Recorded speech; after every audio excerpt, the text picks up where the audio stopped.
오늘 본문 우리가 10절 읽었죠. 11절 읽었죠. 피의 의식을 버리고 사실관계를 확인하라. 무슨 설교 제목을 저렇게 정했나.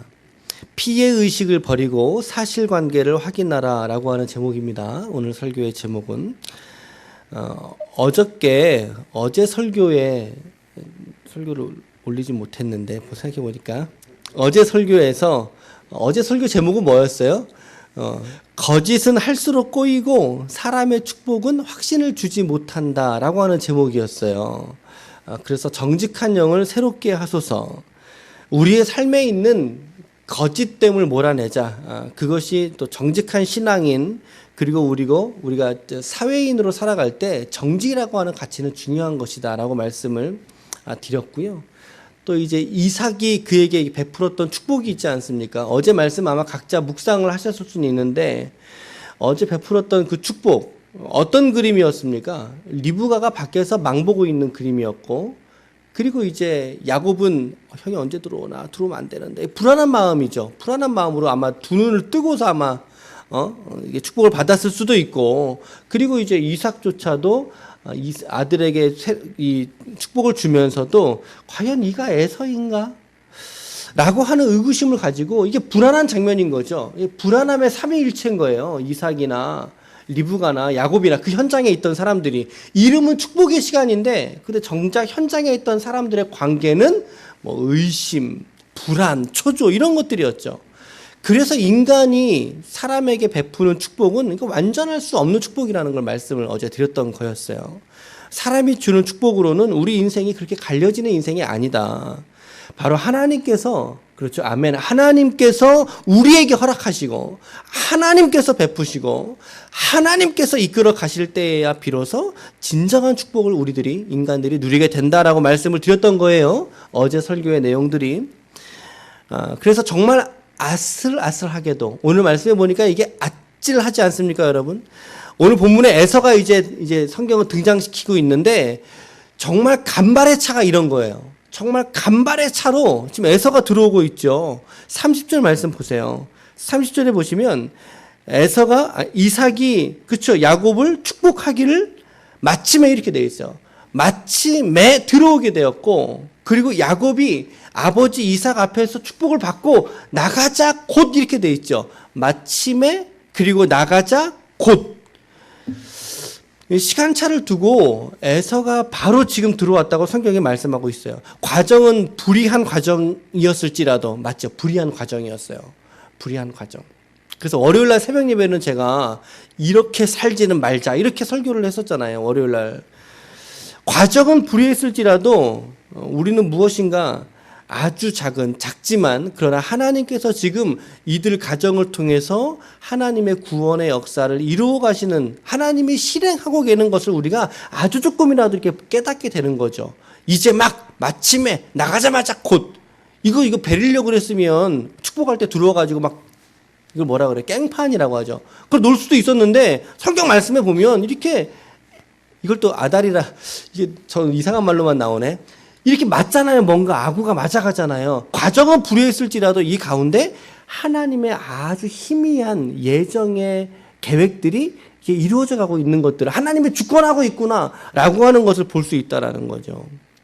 여러분, 우리가 때로는 하나님이 우리의 삶에서 하시는 일들을 우리가 보게 될 때 이해가 안 갈 때가 참 많이 있지 않습니까? 사회 속에서 우리가 당하는 신앙인으로서의 차별도 우리가 이제 경험을 하게 될 수도 있고, 또 우리 가정과의 관계도 좀 깨지거나 다투거나 이럴 때도 있고, 우리의 부족한 면모가 드러날 때가 있는데, 그러나 하나님은 우리의 그러한 삶의 현실, 부당함을 당하든 내가 부당한 일을 행하든지 간에 우리의 삶의 현실 속에서도 하나님의 신실하신 예정하신 그 섭리는 묵묵하게 진행되어져 가고 있다는 것을 잊지 마시길 바랍니다. 하나님은 당신의 뜻을 좌우지간에 우리 인생의 삶의 과정을 통해서 하나님은 이루어가는 분이시다라고 하는 것이죠. 이것을 잊지 않으셨으면 좋겠어요. 별미를 만들어가지고 에서가 들어갑니다. 에서가 들어갔어요. 그런데 이제 이삭이 묻죠. 너 누군지. 에서가 지금 이삭이 또 묻습니다. 너 누구니? 너 누구지? 그랬더니 들어간 에서가 뭐라 그래요? 나는 아버지의 맏아들 에서로소이다. 어제 야곱이 했던 말하고 똑같이 말하지 않습니까? 그 이야기를 들으니 지금 이 아버지 이삭의 손이 이렇게 바들바들 이렇게 떨리는 거죠. 고대 사회 속에서는요, 아버지가 맏아들에게 베푸는 축복은 신적인 기원을 갖는다고 믿거든요. 그러니까 아버지가 육신으로 하는 축복이 아니다. 이거는 신의 기원을 두고 신이 하는 축복이다라고 하는 믿음들이 있어요. 그러니까 이미 한번 입으로 내뱉어버린 축복이라면 이거 다시 담을 수가 없다는 거죠. 다시 못 담는 거예요. 그러니까는 이삭으로서도 축복하지 못하는 거죠. 야, 내가 그거 축복할게. 내가 다시 할게. 라는 뉘앙스는 아니잖아요. 이제 한번 뱉었으니까 어쩔 수 없다는 뉘앙스죠. 우리 인간 같으면 다시 해주세요 이럴 수 있겠는데 또 에서도 다시 물리라고 말하지 않아요. 아버지 다시 물려주세요. 그렇지 않아요. 남겨둔 축복은 없습니까? 이렇게 묻잖아요. 이미 축복은 완결된 거고 선포된 거기 때문에 끝난 거예요. 그러니까는 이삭의 손이 지금 막 떨리고 에서가 34절 말씀에 보시면 34절에 소리 내어서 울었다라고 되어져 있어요. 소리를 내어서 슬피 울었다 이렇게 되어 있죠. 여러분 이 본문의 상황에서의 에서와 야곱의 나이가 몇 살이라고 말씀드렸습니까? 우리는 너무나 쉽게 이 대목에 있는 이 장면을 야곱이나 이삭 한 40대 정도. 왜냐면 바로 앞전에 에서가 40세에 결혼했다고 나오거든요. 그러니까 이 장면을 40세의 그 어간의 사건으로 본다는 얘기죠. 근데 그렇지 않다고 말씀드렸어요. 월요일 날 새벽에 설교 들으신 분은 아실 수 있어요. 예. 약 70에서 80세 사이예요. 이미 장성한 성인이에요. 머리가 희끗희끗한 노인이라고요. 그런 사람이 머리가 백발인 노인 앞에서 지금 소리내서 우는 거예요. 소리내서 남자가 울고 있는 거예요. 이거 얼마나 안타까운 장면입니까? 이거 마음이 정말 짠하지 않습니까, 여러분? 저는 이 대목을 이렇게 묵상하는데 정말 제 마음도 너무 슬퍼지는 것 같더라고요. 야 70대 중후반의 노인이 130, 40세의 백발의 노인 앞에서 울고 있다? 그것도 소리내서 운다? 아이고, 여러분, 어른들이 소리내어 운 사람 있습니까? 어른들은 소리내어 못 울잖아요. 뭐 시선도 있고 애들이나 소리내어 우는 거지. 근데 오늘 말씀 보세요. 소리내어 슬퍼 울었다라고 성경에 기록되어 있어요. 그러면서 뭐라고 말해요? 아버지여 내게 축복하소서. 아버지여 내게도 그리하소서. 우리가 지금 글자 활자로만 이렇게 활자로만 읽혀져서 그렇지 이때 본문의 상황을 여러분들이 한번 상상력을 발휘하면서 한번 읽어보십시오, 여러분. 참 얼마나 안타까운 장면인지 모르겠어요. 여러분, 리브가와 야곱이 이 B팀이라 그랬죠. A팀, B팀. 이 B팀이 지금 에서에게 한 행위, 이 한 사람에게 했던 행위가 이렇게 절대적인 절망을 가져다 줄 수 있는 그런 대목을 우리가 보고 있지 않습니까? 너무 안타깝죠. 근데 얼마나 울었을까요? 울고 나서 이제 에서가 눈물을 닦고 또 감정을 추슬러서 하는 말이 뭐예요? 36절 보십시오. 36절에 에서가 이르되, 그렇죠? 그의 이름을 야곱이라 하는 것이 맞습니다. 그가 나를 속임이 이번이 몇 번째다? 몇 번째다? 두 번째다. 언제 한번 속였다 그래요? 그 장자권 팔 때, 팥죽으로 날 팔 때, 그때 빼앗았고, 이제는 내 복을 빼앗는데 속였습니다. 그 사람이 걔가. 여러분, 사람이요, 감정이 예민해지고 막 이렇게 좀 북받쳐 오르고 생각할 여지가 없으면 어떻게 되냐면요, 자기의 상황을 최대한 절망적인 상황으로 만들어가요. 그러면서 어떤 의식이 떠오르죠? 오늘 설교의 제목에 말씀드렸다시피 피해의식이 연결될 때가 참 많아요. 피해의식으로 연결될 때가. 좀 에서를 보세요. 장자의 명분이 뺏긴 거예요? 아니면 자기가 판 거예요? 우리는 정확하게 인식할 필요가 있어요. 이 사실관계를 정확하게 인식해야 돼요. 장자의 명분은 결코 뺏긴 게 아니에요. 자기가 팥죽 한 그릇에 판 거예요. 판 거. 장자의 명분을 가볍게 여긴 거로 자기가 스스로 판 것을 가지고 지금 뺏겼다. 이건 뭐예요? 피해의식이에요. 완벽한 피해의식에 사로잡히지 않습니까? 이런 피해의식이 결국에는요, 이 사건 이후에 야곱을 죽이겠다, 아버지를 곡할 날이 가까웠음에 그렇게 표현이 돼 있어요.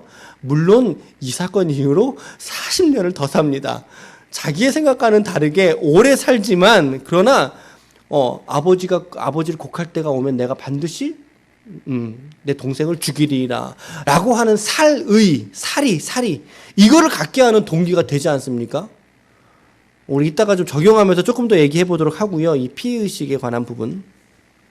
그러니까 이제 남겨둔 복을 주십시오라고 요청했더니 돌아오는 축복이 아닌 거예요. 이게 돌아오는 축복이 거의 저주에 가까운 이야기를 축복이라고 이제 이삭이 에서에게 이제 하지 않습니까? 어제 말씀 보았던 야곱에게 베풀었던 축복은 완벽한 축복이라고 말씀드렸죠. 첫 번째는 뭐였어요? 존재에 대한 축복이었어요. 존재에 대한 축복. 두 번째는 땅에 대한 축복. 그리고 세 번째는 관계에 대한 축복이었어요. 존재, 땅에 대한, 관계에 대한 축복. 우리 인간이 살아가면서의 총체적인 축복을 이삭이 야곱에게 베풀어 주었거든요. 근데 오늘 말씀에 에서를 향해서는 어떤 말씀이냐면 이 앞전에 야곱에게 했던 축복과는 전혀 180도 다른 것을 축복으로 지금 말씀하고 있다는 거죠. 거의 저주에 가까워요. 39절. 땅의 기름짐에서 멀고 네가 땅의 기름짐에서 너는 멀다. 멀리 떨어져 있다. 하늘의 이슬에서는 너가 멀다. 그러니까 기름짐이나 하늘의 비나 너가 충족하게 누리는 인생이 될 수 없다라는 거죠. 너 척박하게 살아갈 거야. 척박하게. 그리고 40절 보십시오. 40절. 같이 한번 40절 읽어봐요. 시작. 너는 칼을 믿고 생활하겠고 네 아우를 섬길 것이며 네가 매임을 벗을 때에는 그 멍에를 네 목에서 떨쳐 버리리라 하였더라. 요거 쉽게 좀 잘 안 하다으시죠? 쉬운 성경에서 이렇게 번역하고 있습니다. 요거 들어보시면 이제 이해되세요. 너는 칼을 의지해 살아갈 것이고 네 동생의 종이 될 것이다. 하지만 애쓰고 애쓰면 동생에게서 자유로워질 수 있을 것이다 이 말이에요. 애쓰고 애쓰면. 그러니까 에서는 평생을 애쓰고 애쓰며 살아가야 될 삶이라는 거죠. 인간의 고난의 극치를 너가 달릴 거다. 애쓰는 인생 너가 될 것이다 라는 것을 이야기해 주므로 오늘 본문은 우리가 여기까지 읽었어요. 오늘 한 가지 원포인트만 우리 오늘 적용해 보죠. 오늘 설교 제목입니다. 여러분, 피해 의식을 버리고 사실관계를 확인할 줄 알아야 된다라는 거죠. 한 번 더 말씀드릴까요? 피해 의식을 버리고 사실관계를 확인하라는 거죠. 그러면 대부분의 관계가 이렇게 극단적으로 치닫지는 않아요. 피해 의식은 모든 관계를 멸시하게 되고 결국에는 도에 넘는 증오를 낳게 됩니다. 오늘 특별히 에서에게서 볼 수 있었던 거죠. 36절에 제가 한 번 더 읽어볼게요. 같이 한번 다 같이 읽어보죠. 시작. 에서가 이르되 시작. 그의 이름을 36절 시작.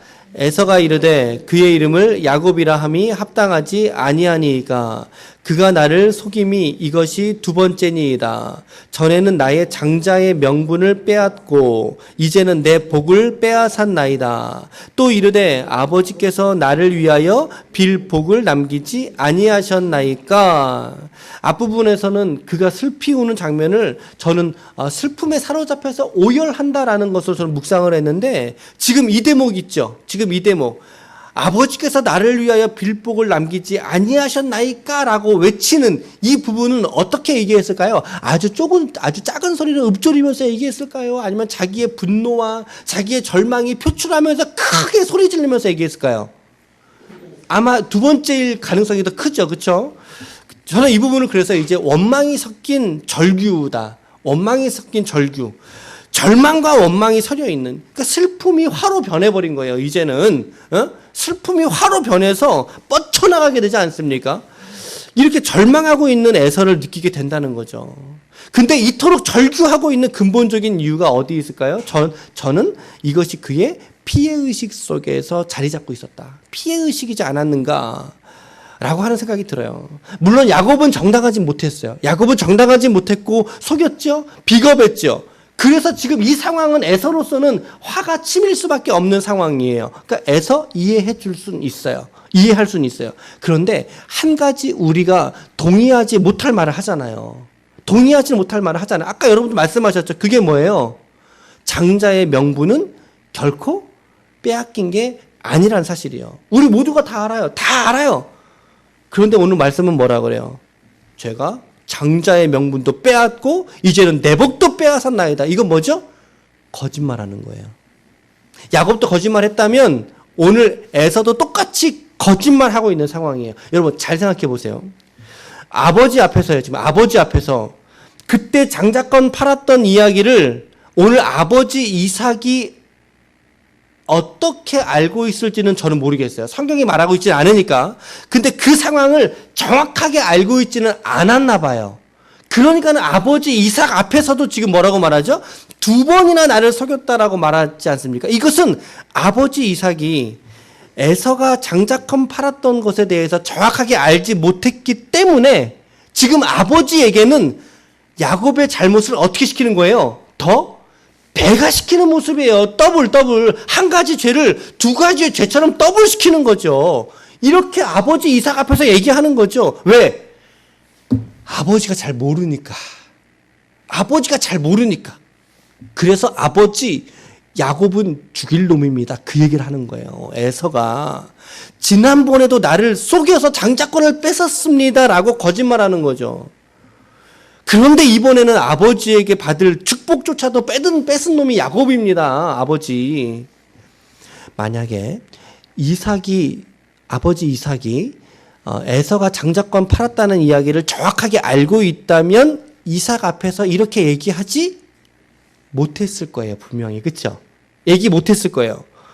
근데 지금 에서는 이 자기의 분한 감정이 통제가 안 되는 거죠. 안 돼서 가짜 피해의식에 사로잡혀서 야곱에게는 아주 극단적인 원망과 죽이고 싶은 살이를 지금 고의적으로 더 생산하고 있는 모습을 우리가 봐야 된다는 거죠.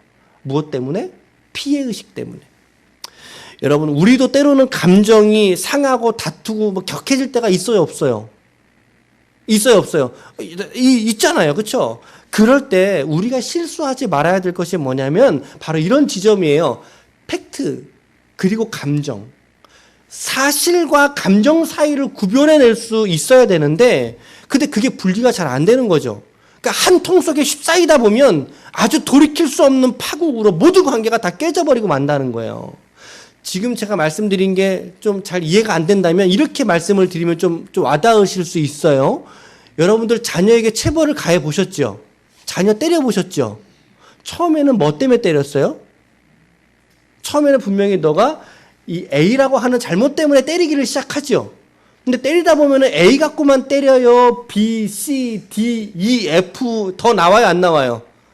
나오죠. 그 결국에는 이 아이가 뭐가 돼요? 죽일 놈이 되죠.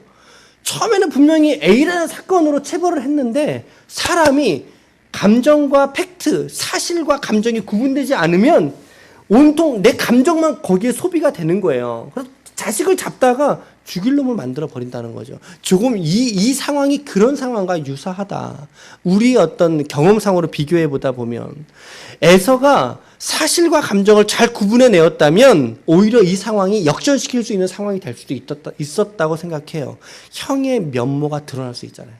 자기가 먼저 태어났어요. 형이니까. 그런데 지금 에서는 자기의 억울한 감정을 절제하지 못하고 피해의식을 인위적으로 더 키우게 돼버린 거죠. 여러분, 하나님께서 아벨의 형인 가인 기억나시죠? 가인에게 했던 말 혹시 여러분 기억할 수 있으실까요? 네가 선을 행하면 어찌 낫을 들지 못하겠느냐? 선을 행하지 아니하면 죄가 문에 엎드려 있느니라. 죄가 너를 원하나 너는 죄를 다스릴지니라 라고 하나님이 가인에게 직접 하신 말씀이에요. 아벨의 제사는 받으셨는데 가인의 제사를 받지 않으셨잖아요. 그렇죠? 그래서 화가 머리끝까지 났던 거예요. 가인이. 그때 가인이 하나님이 왜 내 제사를 받지 않으셨지? 라고 하는 사실과 감정, 팩트와 감정이라고 하는 것을 구분해서 그가 깨달을 수 있었다면, 그런 인과관계와 사실 여부를 그가 잘 생각할 수 있었다라면 그는 거기서 오히려 더 살 수 있었어요. 그런데 어떻게 되죠? 감정이 앞서버리게 되니까는 어떻게 돼요? 가인이 아벨을 성경이 정확하게 쳐 죽이니라 그렇게 돼 있어요. 4장 7절 말씀에 너는 죄를 다스릴지니라 라고 한 이후에 4장 8절 그 다음 절에는 들에 있을 때 가인이 그 아우 아벨을 쳐 죽이니라.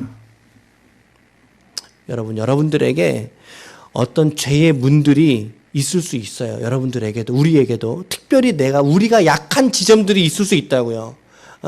특히 죄에 대한 문을 열 수 있는 문들이 강점도 있으면 우리 양점도 있죠.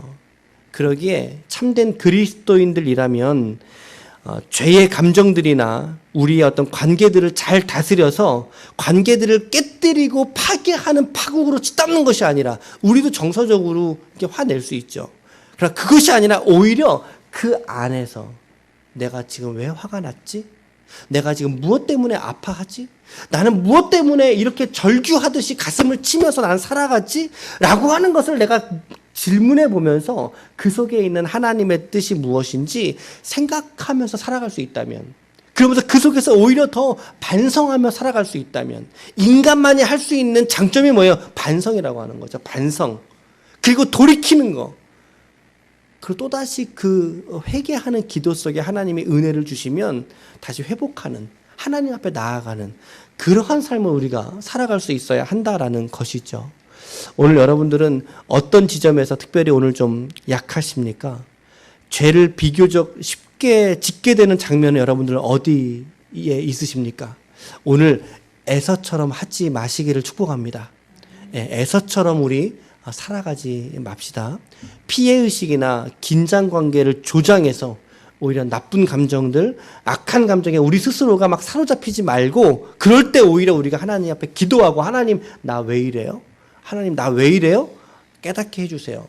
사실관계 확인하게 해주세요. 그러므로 내 감정 다스리게 해주세요. 죄가 내 문 앞에, 우리의 마음의 문 앞에 죄가 있을지라도 이 죄를 내가 다스릴 수 있도록, 범하지 않도록 하나님 저에게 그런 지혜와 그런 것들을 깨달을 수 있도록 도와주세요 라고 기도할 수 있기를 축복합니다. 그렇게 하나님의 뜻을 오늘 하루도 여러분들의 일상 속에서 또 깨달아 가심으로 말미암아 오늘도 하나님이 원하시는 귀하고 복된 인생을 살아낼 수 있는 하나님의 귀한 권속들이 다 되시기를 예수님의 이름으로 간절히 축원합니다. 아멘, 아멘.